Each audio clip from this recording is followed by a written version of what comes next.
राधे राधे, जय Shri Krishna. TJ delights के साथ जुड़ने के लिए आपका बहुत बहुत धन्यवाद। आज हम भागवत कथा के डे 2 पार्ट 2 को प्रस्तुत करते हैं। तो आइए सबसे पहले भगवान की प्रार्थना से शुरुआत करते हैं।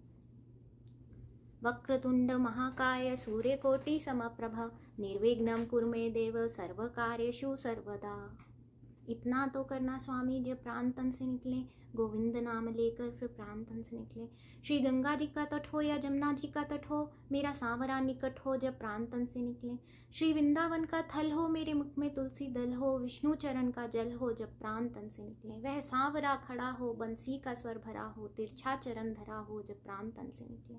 सिर सोहना मुकुट हो, मुखड़े पे काली लट हो, यही ध्यान मेरे घट हो जब प्राण तन से निकले। जब प्राण कंठावे कोई रोग ना सतावे, यम दर्श ना दिखावे जब प्राण तन से निकले। मेरे प्राण निकले सुख से, तेरा नाम निकले मुख से, बच जाऊं घोर दुख से जब प्राण तन से निकले। उस वक्त जल्दी आना, नहीं शाम भूल जाना, बंसी की धुन सुनाना, राधा जी को संग में लाना जब प्राण तन से निकले। वंशी शोभित कर मधुर नील जलतन श्याम, अरुण दर्जन विमल फल, नयन कमल अभिराम। पूर्ण इंद अरविंद मुख, पीतांबर शुभ साज, जय मनमोहन मदन छवि, कृष्णचंद्र महाराज।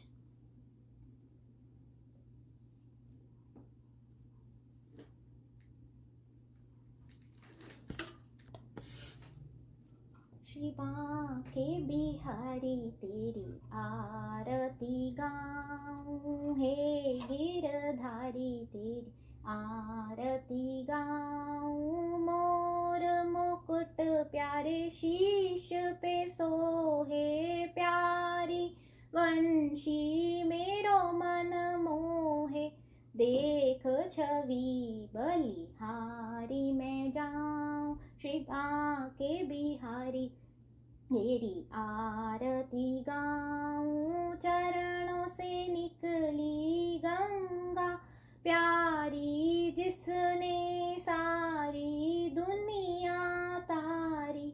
उन चरणन के मैं दर्शन पाऊं, श्री बांके बिहारी तेरी आरती गाऊं। दास अनाथ के नाथ आप हो मेरे, मोहन जीवन धन हो। मैं भी तो तेरा दास कहाऊं, श्री वृंदावन वास मैं पाऊं। श्री बांके बिहारी तेरी आरती गाऊं। श्री हरिदास के प्राण प्यारे मेरे, मोहन जीवन धन हो। मैं भी तो तेरा दास कहाऊं, श्री वृंदावन वास मैं पाऊं। तुम्ही में विराजे राधा प्यारी, ललिता विशाखा सखियां सारी। देख युगल छवि बलि बलि जाऊं, श्री बांके बिहारी तेरी आरती गाऊं। श्री कुंज बिहारी तेरी आरती गाऊं, हे गिरवर तेरी आरती गाऊं। बाल कृष्ण तेरी आरती गाऊं। बोली बांके बिहारी लाल की जय। देव शिवावर मोहे एवं शुभ कर मन से कभी ना डरूं, ना डरूं अरि से जबरन में जाए लड़ूं। निश्चय कर अपनी जीत करूं। वासुदेवासुतं देवं कंस चांडूरमर्दनं, देवकी परमानंदं कृष्णं वंदे जगद्गुरु। श्री कृष्णं वंदे जगद्गुरु, भक्ति भक्त भगवंत गुरु। चतुर्नाम बपुए, इनके पद वंदन किए तो नाशत विघ्न अनेक। बोले बांके बिहारी लाल की जय। श्रीमद् भागवत पुराण की जय। तो कल हमने अपनी भागवत कथा का विश्राम कहाँ दिया था? जब परीक्षित जी का जन्म होता है। अब जो हमारे पांडव हैं, परीक्षित जी किनके बेटे थे? उत्तरा जी के। वो पांडव तो उत्तराखंड चले गए महापरायण के लिए, और भगवान ने इनको भी एक एक करके मुक्ति प्रदान की है, अपने श्री चरणों में जगह दी है। अब परीक्षित जी जो थे ये राजपाट संभाले हैं और ये एक बहुत ही अच्छे राजा बने हैं। इनका इरावती के साथ में विवाह हुआ है आगे। अब एक दिन ये जंगल के रास्ते जा रहे थे, ये अपनी मौज में जा रहे थे और आगे जाते जाते बहुत आगे निकल गए। इनके जितने भी साथ में संग था, चाहे वो अन्य राजाओं का था चाहे इनके सिपाहियों का था, वो सब पीछे रह गया। अब राजा को बहुत दूर निकल आए, घोर वन है, तो उनको भूख प्यास लगी हुई है। अब राजा आगे जाते हैं तो क्या देखते हैं कि एक जगह पर एक मुनि जो है वो तप कर रहे हैं। अब राजा ये जानने के लिए कि इनका जो तप है वो सच्चा है कि नहीं, और ये जानने के लिए कि ये सही है कि नहीं, वाकई में संत हैं कि नहीं, क्या करते हैं, एक मरा हुआ सांप लेते हैं और उनके गले में डाल देते हैं कि देखें ये डर कर उठ तो नहीं जाते हैं। फिर राजा को ये समझ आता है कि मैंने तो बहुत गलत किया, वो संत तो महान संत थे, उन्होंने पलक भी नहीं झपकी, आंखें भी नहीं खोली, वो तो पूर्ण संत थे, भक्त थे। तो राजा को बहुत पछतावा होता है कि मैंने एक राजा होकर ये क्या घोर पाप किया है, और वो उस पाप से ही अपने घर आ जाते हैं। उन संत ने तो परीक्षित जी को कुछ नहीं कहा, लेकिन उनके जो बेटे थे श्रृंगी ऋषि जी, उनको जब पता चला कि ऐसे किसी ने उनके पिता का अपमान किया है, तो उन्होंने श्राप दिया है कि जिस भी राजा ने ये अपराध किया है, एक ऋषि के साथ में ऐसा कर्म किया है, दुष्कर्म किया है, तो उस राजा की आज से 7 दिन में तक्षक नाग के डसने से मृत्यु हो जाएगी। अब श्रृंगी ऋषि जी ने तो अपना श्राप दे दिया। अब जब ये श्राप का परीक्षित जी को पता चला है तो वे बौखलाए नहीं हैं। आप बड़े ध्यान से सुनिए, क्योंकि क्या होता है अक्सर कि जब हमें पता चलता है कि अच्छा हमें ये बीमारी है और हम भगवान को प्यारे होने वाले हैं, तो हम क्या करते हैं जनरली, एक आम इंसान का रिएक्शन क्या होता है, वो क्या करता है, पहले तो डॉक्टर के पास जाएंगे, खुद नहीं जाएंगे तो घर वाले ले जाएंगे, भी कुछ हो सकता है, बच सकते हैं, प्राण तो किसी तरह बचा लिए जाएं। अब डॉक्टर नहीं करेगा तो फिर क्या करेंगे, अपना जितना सामान है वो समेटना शुरू नहीं करेंगे, ये देखना शुरू करेंगे कि जो है वो कहीं पे नोट करके रख जाता हूँ, कि जो मेरा है वो मेरे बच्चों को ही मिले, नाती पोतों को ही मिले और किसी को नहीं जाए, है ना। और फिर उसके बाद और तो और वकील को भी बुला लेंगे, लेकिन ये भूल जाते हैं कि जो उसकी सच्ची अदालत है वहाँ पर कोई वकील नहीं है, वहाँ ना कोई गवाह तेरा, वहाँ ना कोई वकील, पुण्य कर्म के बिन तेरा कोई ना देगा साथ, चरण पकड़ घनश्याम के वो पकड़े तेरा हाथ। तो परीक्षित जी ने भी बिल्कुल ऐसा ही किया है। उन्होंने सारा मोह त्याग के अपना राजपाट तभी के तभी छोड़ दिया है, अपने नन्हे से पुत्र को उन्होंने राज तिलक किया है और खुद वे गंगा के तट पर पहुंचे हैं, ये जानने के लिए कि मैं, वो जानते थे कि मैं इस सृष्टि में आया हूँ तो मेरी मृत्यु तो होगी, पर अब मैं मुक्ति कैसे प्राप्त करूँ ये जानने के लिए वो गंगा के तट पे गए हैं। अब गंगा के तट पे तो अनंत ऋषि बैठे हुए हैं, इतने ऋषि हैं जो भगवान का भजन कर रहे हैं, भगवान की भक्ति कर रहे हैं। तो इनने वहाँ पर जाके ऋषियों से पूछा है कि आप में से कौन मेरा गुरु है, मेरे गुरु महाराज हैं जो मुझे मुक्ति की राह दिखाएंगे, कि आज से 7 दिन के अंदर मेरी मृत्यु निश्चित है, पर मैं भगवान के श्री चरणों में निवास चाहता हूँ।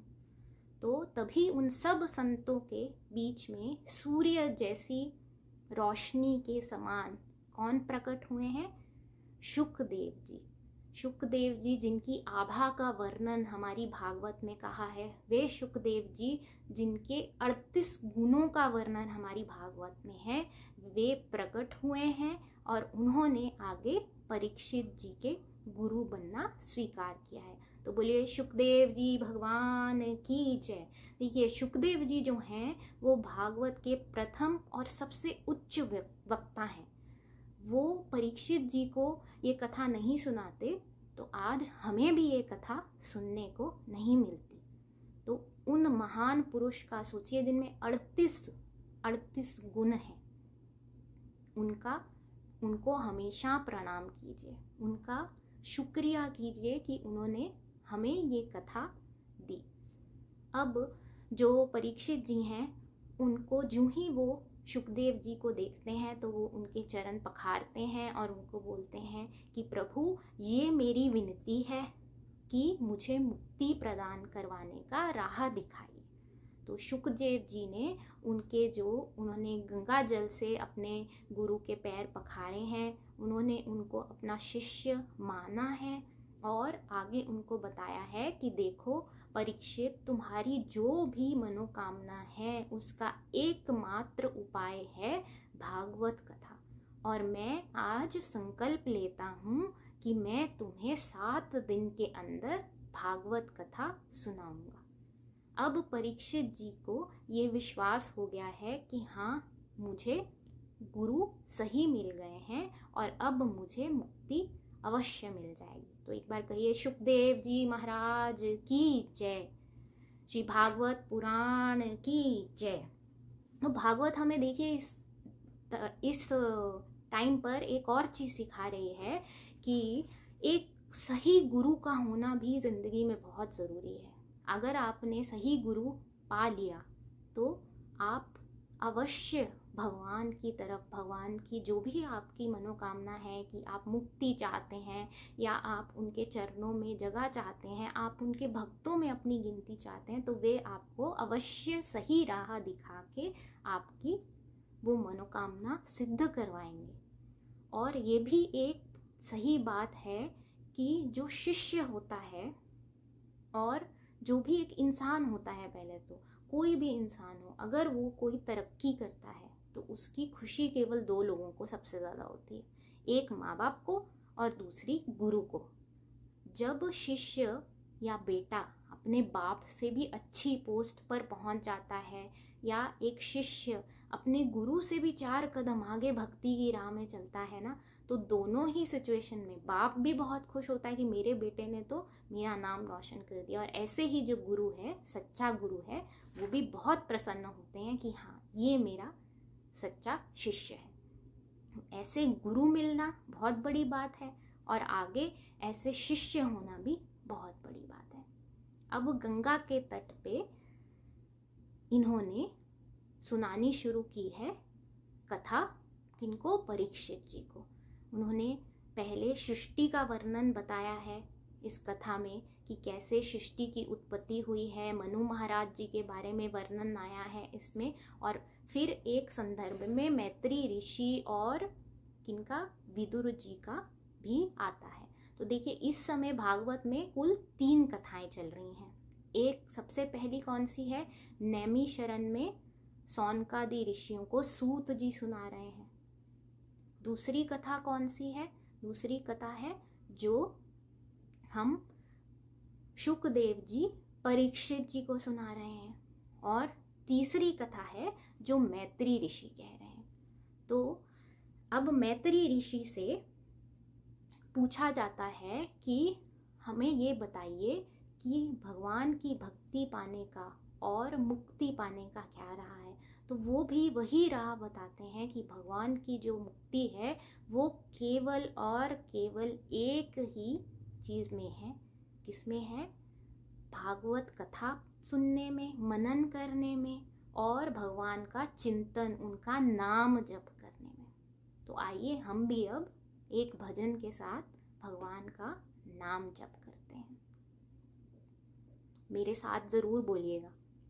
वैद बन करके गोकुल से मोहन चले, वैद बन करके गोकुल से मोहन चले, उनका बरसाने आना गजब हो गया, उनका बरसाने आना गजब हो गया। जंगली बूटियों से भरी झोलियाँ, जंगली बूटियों से भरी झोलियाँ, बीच मुरली छुपाना गजब हो गया, बीच मुरली छुपाना गजब हो गया। जाके बरसाने गलियों में आवाज दी, जाके बरसाने गलियों में आवाज दी, बड़ी दूरों से आए हैं ये वैद वैद्य जी, बड़ी दूरों से आए हैं ये वैद्य जी। कोई होवे बीमारी तो ले लो दवा, कोई होवे बीमारी तो ले लो दवा।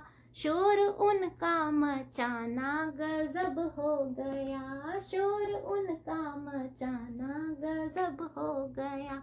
वैद्य बन कर के गोकुल से मोहन चले, वैद्य बन कर के गोकुल से मोहन चले। उनका बरसाने आना गजब हो गया, उनका बरसाने आना गजब हो गया।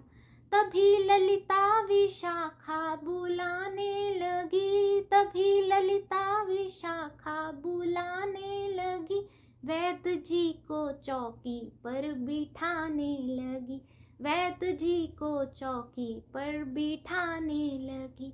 वैद्य देखो न बजिया बताओ सही, वैद्य देखो न बजिया बताओ सही।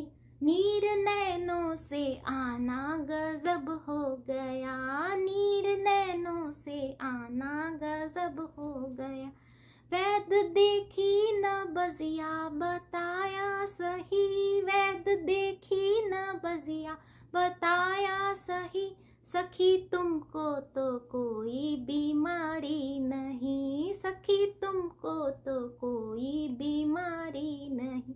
तेरी अखियां लड़ी सांवरे शाम से, तेरी अखियां लड़ी सांवरे शाम से।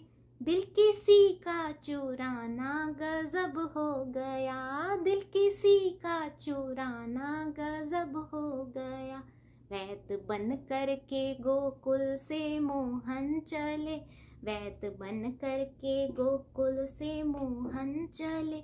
उनका बरसाने आना गजब हो गया, उनका बरसाने आना गजब हो गया।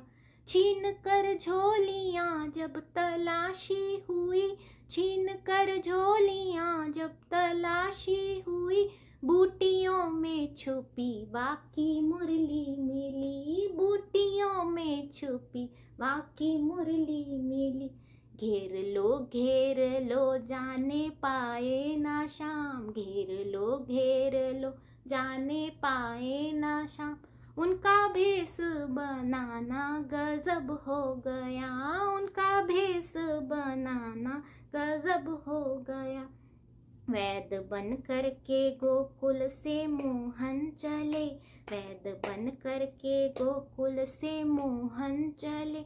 उनका बरसाने आना गजब हो गया, उनका बरसाने आना गजब हो गया, उनका बरसाने आना गजब हो गया। बोलिए बांके बिहारी लाल की जय, श्रीमद् भागवत पुराण की जय, श्री सुखदेव जी महाराज की जय। तो अब हम कहाँ पर थे? ये परीक्षित जी को सुखदेव जी भगवान की कथा सुना रहे हैं और सृष्टि की उत्पत्ति का वर्णन करते हैं कि ये जो सृष्टि है ये भी प्रभु की ही एक लीला है, उनका ही खेल है।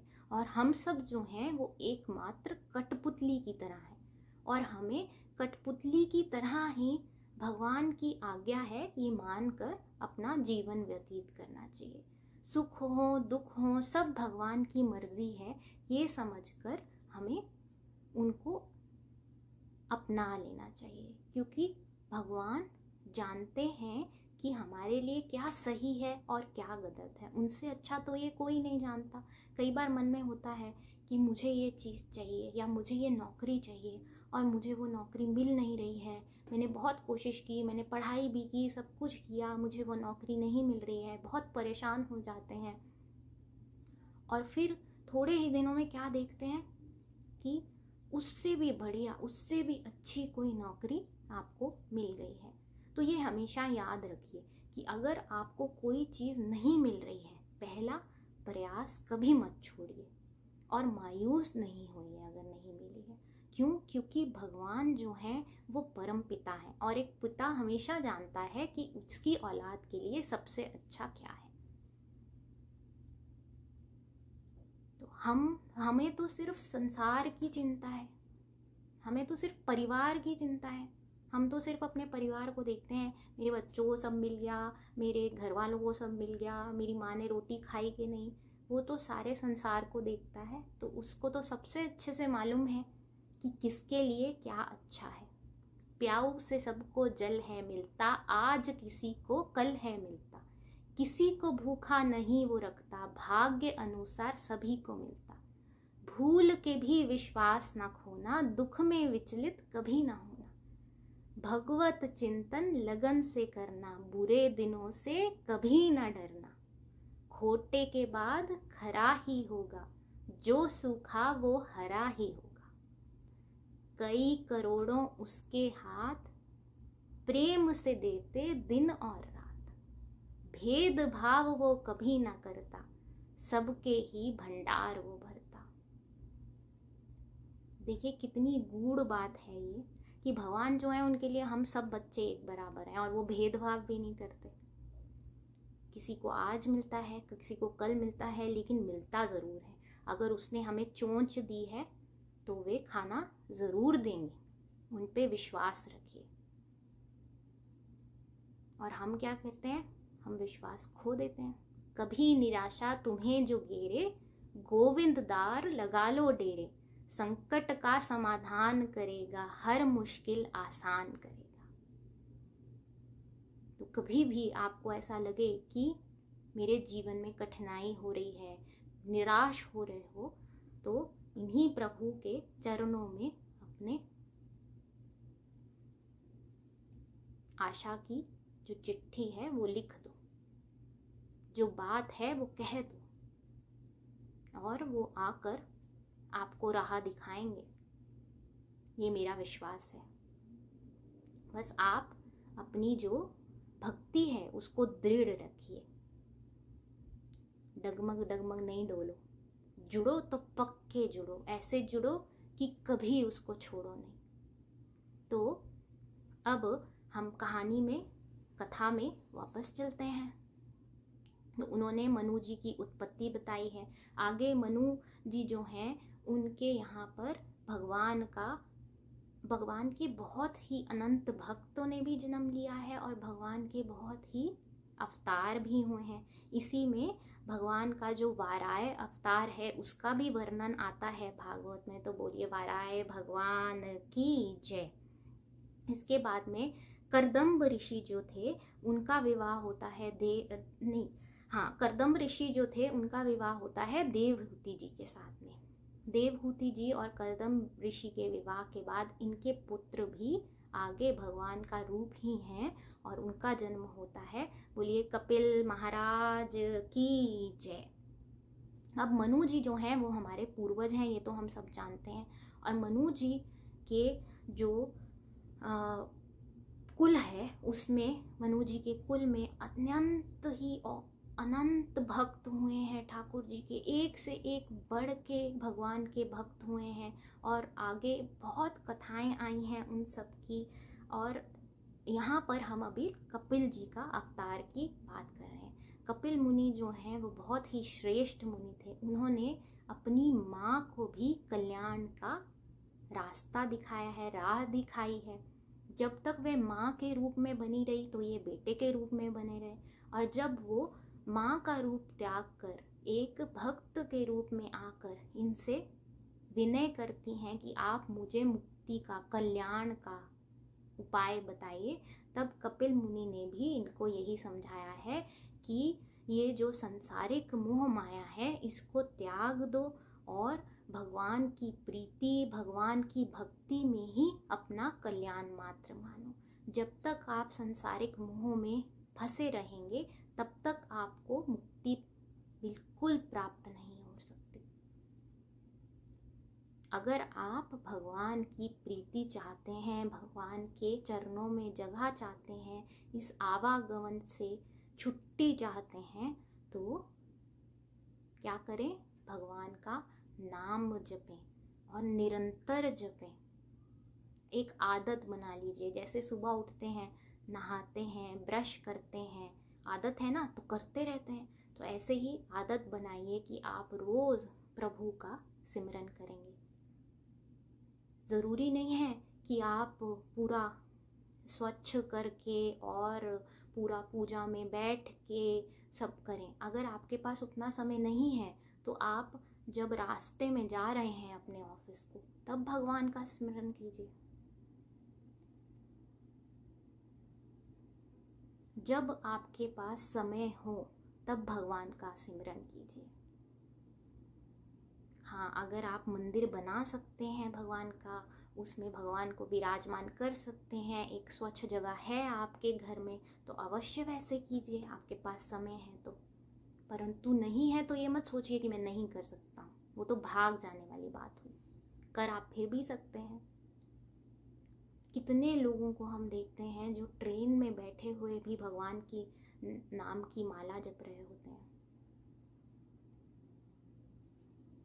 एक ड्यूटी बना लीजिए कि ये तो मैं करूँगा ही करूँगा। जैसे ऑफिस जाने की ड्यूटी करते हैं ना, नहीं करते हैं तो छुट्टी लगती है, तो ऐसे ही ठाकुर जी के यहाँ भी जब आप ड्यूटी बना लेंगे ना, तो जिस दिन नहीं करेंगे उस दिन छुट्टी लगेगी। और वो तो हिसाब का बहुत पक्का है, और उसने बड़े बड़े लोग बिठाए हुए हैं अपने पास जो हमारा खाता लिख रहे हैं, कितने पुण्य करे हैं, कितने पाप करे हैं। पुण्य कर्म के बिन तेरा कोई ना देगा साथ, चरण पकड़ घनश्याम के वो पकड़े तेरा हाथ। दया तो उसकी मांग पर दया भी करना सीख, दो रंगी तेरी चाल को कैसे वो देगा भीख।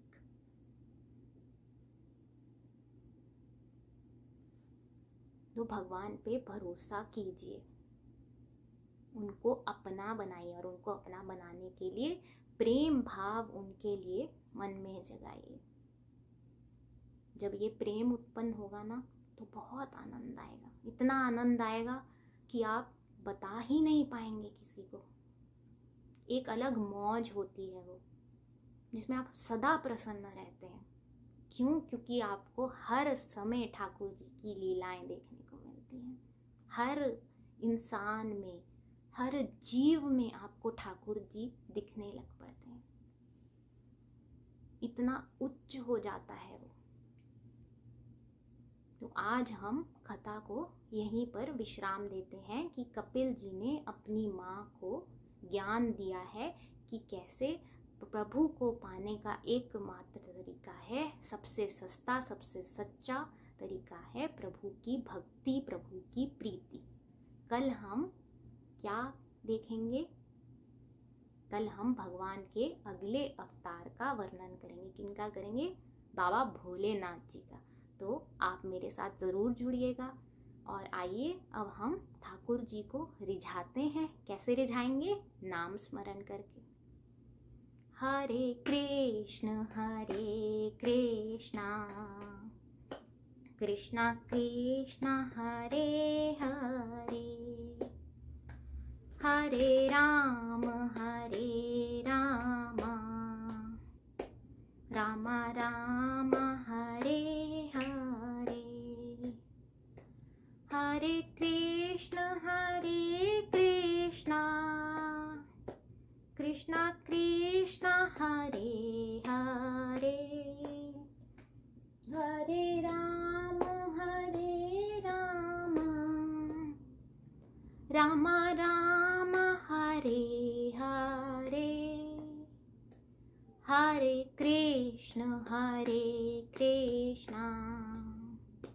कृष्णा कृष्णा हरे हरे, हरे राम राम राम हरे हरे, हरे कृष्ण कृष्णा कृष्णा हरे हरे, हरे राम राम राम हरे हरे, हरे कृष्ण कृष्णा कृष्णा हरे हरे, हरे राम रामा रामा हरे हरे। राधे राधे। जय श्री कृष्ण।